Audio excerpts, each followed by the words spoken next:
Hi everyone, welcome back to the channel. Yesterday, July 9th, Apple released the first public beta for iOS 14. This is the beta that anyone can install for free if you enroll in their program. Today I'm going to show you exactly how to install iOS 14 Public Beta 1 on your device, as well as show you guys some major bugs that I found so far. Before you install iOS 14 on your device, you're going to want to make sure that you have a backup just in case something goes wrong. So the first thing you want to do is head on over to Safari and enter the link beta.apple.com, and the link will be in the description below. Then you scroll down all the way to get started, and then once you're here, you go down and select enroll your iOS device. Once you're here, you're going to go all the way down to download profile, and then you're going to hit allow, and it's going to tell you to go into settings and install the profile from there.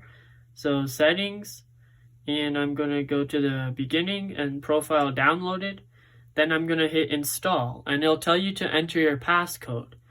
But since I already have it, I'm not going to do it again. So once you enter your passcode, it will have downloaded the profile, and then you're going to go to General, Software Update, and iOS 14 Public Beta should be populated here, and all you'll have to do is select download and install. Let me know in the comment section down below if something isn't working for you and it's not able to download iOS 14, and I'll try to help you the best I can. So now let's talk about the major bugs that I found so far in iOS 14, especially on this iPhone 6s. The first bug I want to talk about is on the home screen and its widgets, especially the weather widget.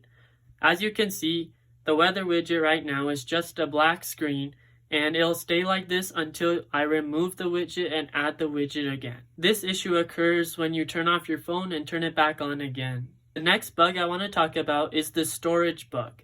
So if you head on over to Settings, General, iPhone Storage, and go all the way to the bottom once it loads, you'll see that System is taking up 6.42 gigabytes and Other is taking up 7.16 gigabytes just on this phone. But some people have not been able to download iOS 14 on their device because of this bug, simply because they don't have enough storage on their device. Please be sure to leave a like down below and subscribe if you haven't, and hit the bell icon to get notifications whenever I upload a video. Thank you for watching. I'll see you all next time.